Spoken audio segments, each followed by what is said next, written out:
What's good, y'all? It is ElijahBoyy. Can I get a aw yeah? All right, let's do this. We're gonna talk about Bad Blood. Taylor Swift's performance on the song. No, I'm joking. We're talking about WWE Bad Blood. You know what I'm saying? No trouble, trouble. Sorry. Anyway, I know people are like, is he a Swiftie?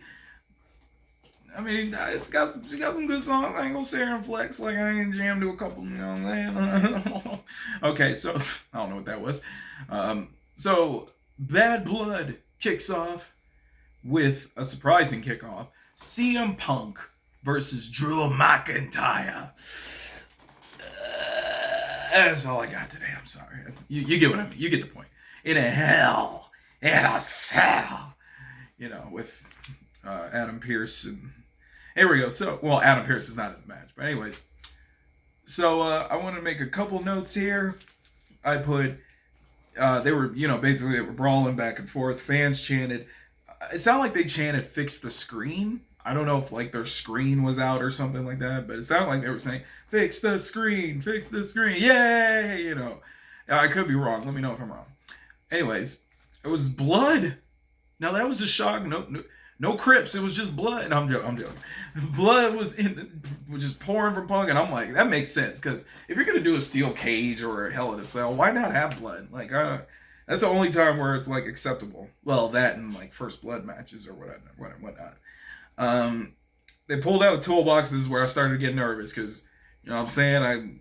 I called AEW on it when they pull out a toolbox, but WWE I was like, well, what is this? But they didn't go too nuts with it. During the match, the fans chant, "This is awesome." Obviously, this is probably the best. This is probably the rivalry of the year. I feel like nothing else topped this year. I mean, the Bloodline is still a great story, but that Punk and Drew, they were able to carry an interesting rivalry for like months, and it's incredible. So, here we go. They did something different with the table, which is something they never do. Normally, people just set up the table, someone goes through it. But this time, they took the table leg and used it as a weapon, which I thought was very creative. So I'll give them props for that. The ref wiped the blood off of both Punk and Drew because they were drenched, like they was leaking, soaking wet. They leaking, soaking wet. Shake it like a salt shaker. Oh, okay, sorry. They didn't do that. They didn't shake it like a salt shaker in the match. But yeah, the ref wiped the blood off of both their faces, and the fans were like, "Boo!" And I'm like, hey, "Yeah, how dare you care about their well-being?" Uh, which is fine. That's fine. Drew was begging for mercy, and Punk, I think he had like a wrench in his hand, and Drew's just doing the villainous. No, please, mercy. Fly! And he grabbed him, he didn't grab his nuts, but he hit him with a little. And he cuffed him. No, that's okay. That's disgusting. Drew low blowed CM Punk, and then Drew pulls out a black bag. Oh man! And this is where I was gonna be like, "Don't tell me they're doing thumbtacks. Come on, right?" And I'm like, "Really? Like I thought we was done with that. Come on, son." But boy, was I wrong. He pulled out beads. Bro, that is so clever because everybody and their mom was like, thumbtacks, and it was beads. That was like so creative. This is probably the best Hell in a Cell match since the end of an era's Undertaker and Triple H. Like, this was just incredible. So, yada, yada, yada. Drew went for a Claymore. CM Punk dodges out of the way. And Drew just lands real hard on the steps. Like, dude. Punk wraps, then Punk proceeds to wrap a steel chain on around his knee and hit him with the. First, he takes the beads and just shoves it down his mouth, right? And you know what I mean? And all that stuff. And then he hit a go to sleep with the chain on his knee. And that's how he beat Drew McIntyre. Just. This match, if you didn't watch nothing else, you would have been satisfied. That's how good this match was. This match was spectacular, but this is the last time they're going to fight for the foreseeable future, which I'm okay with because I feel like this is a good way to, end things. I hope they don't try to do another one because there's nothing going to top this. I'm sorry.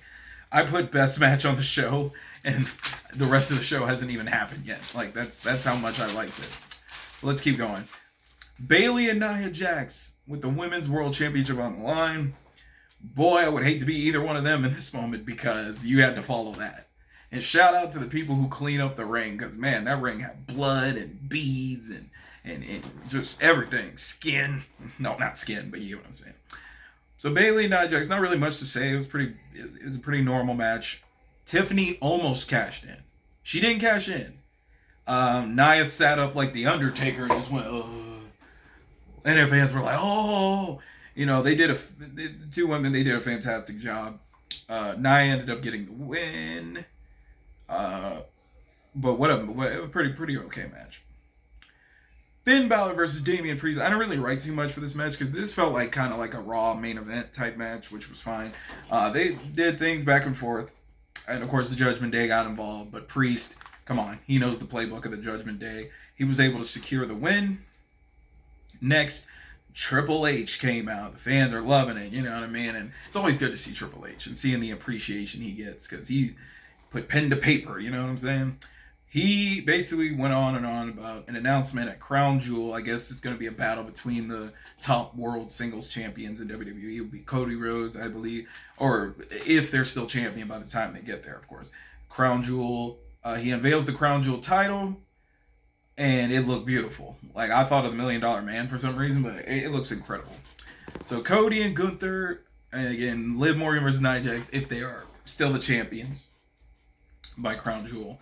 So Gunther comes out, and he's like, what would a PLE be without Gunther? You know, all that other stuff, right? And in the crowd, he sees Goldberg. Goldberg had a good reception. Obviously, I believe his hometown is Atlanta, Georgia, if I'm not mistaken. He talked trash about his son, Gage. By the way, such a cool name for a kid, let me tell you.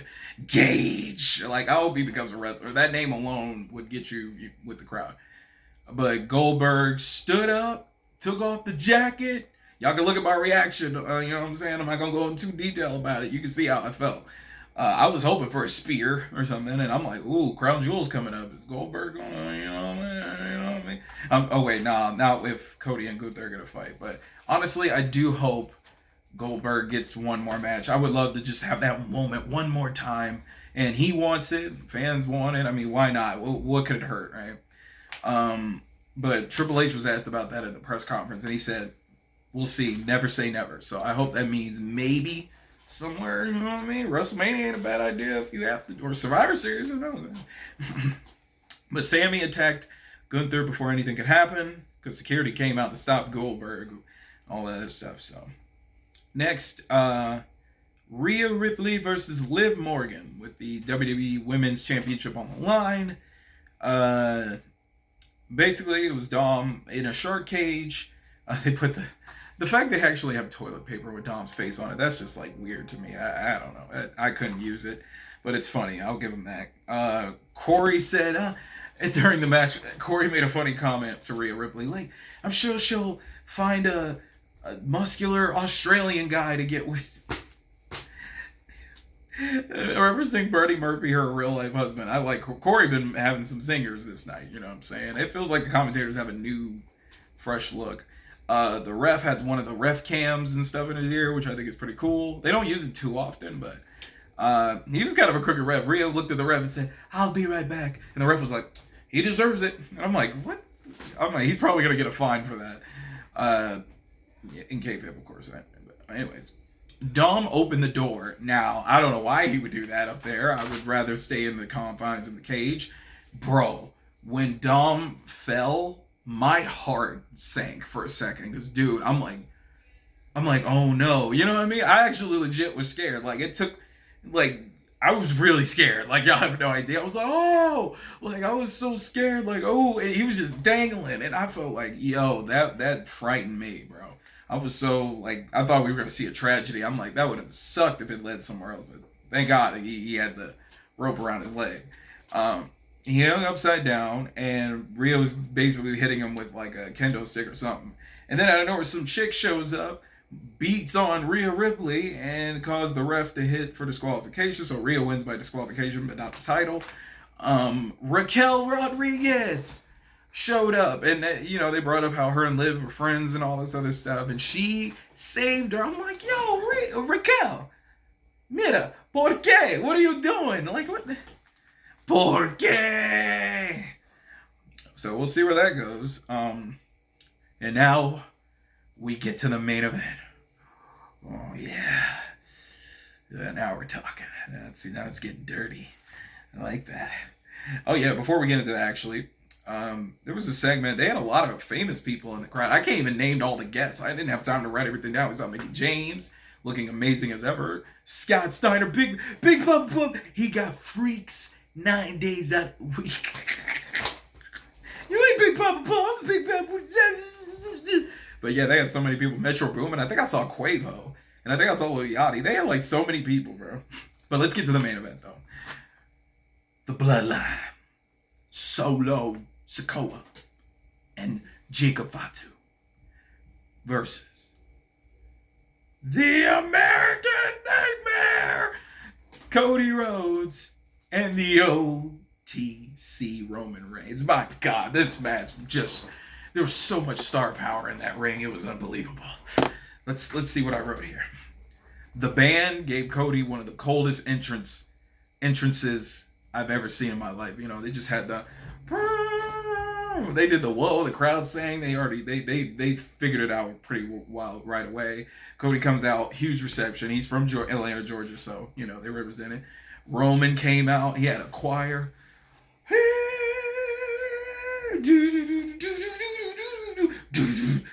Basically, the choir. They did fantastic. If I was Solo Jacob, I'm like, dang, they couldn't give us an entrance that cool, really? I mean, I guess they're the villains. But how many times did villains get a good entrance?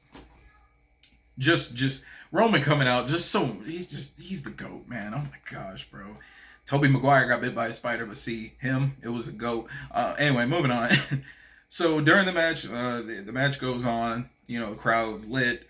Cody hit a bionic elbow in the style of his daddy. He was just like, bah, bah, bah, oh, and then, bow with the bionic elbow. Very cool. Paying homage to his daddy. Cody Rhodes, he hit Jacob Fatu with everything on the floor, and then he hit him with a couple super kicks. Jacob's on the table. Cody looks at Roman. Cody's on the top rope. He gives him one of these, salutes, and just dived in. All that stuff, right? And went right through the table with Jacob Fatu, so he was out. And then who would have thought the Tongans show up? Tonga Loa and Tama Tonga. Yeah. Dude, this dude, bath salt. Anyway, moving on.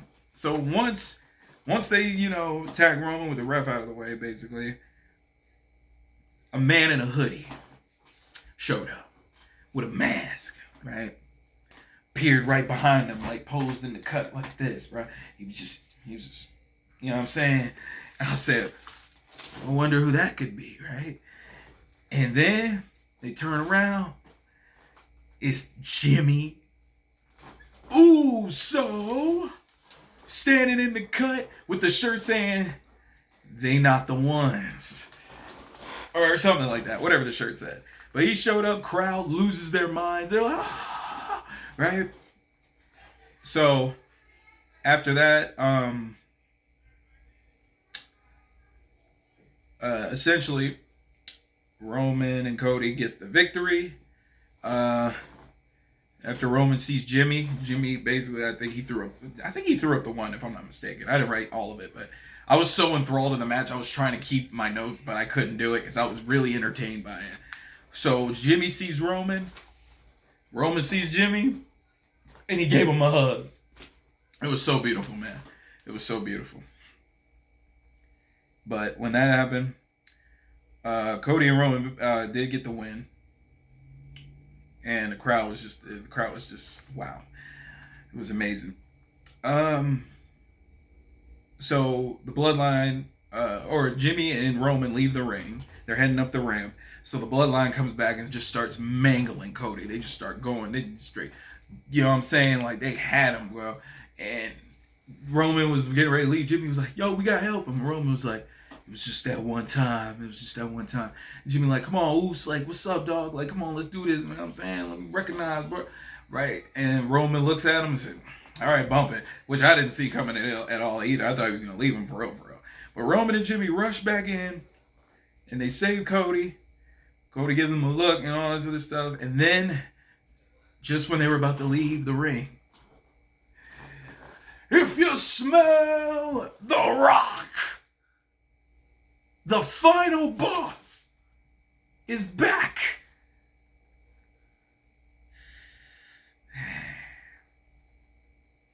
I didn't think he'd be back so soon. I really didn't. I thought he would be back maybe Royal Rumble time, but The Rock is back. And all he did was look at them and say, don't know what that means. I don't know if he's throwing up a gang sign. I don't know what's going on, but I'm very curious. Where does the final boss stand in the bloodline? Is he going to acknowledge Solo? Or is he still with Roman? Or is he going his own way? He said Cody's story with him was just beginning. And let me tell you, I can't wait until SmackDown Live. Anyways, Bad Blood was a fantastic show. I had a blast. It was earlier in the day, so I wouldn't have fell asleep either. Let's be real. I probably wouldn't have fell asleep. But with that being said, let me know what y'all thought of Bad Blood. What was your favorite part? Was there anything I could have mentioned and I didn't? I'm aware that Cody got attacked after the show. Kevin Owens apparently attacked him on a bus. Very curious to see where they go from there. So, we gonna see. All right, y'all. Please like and subscribe. And God bless y'all. And y'all have a great day.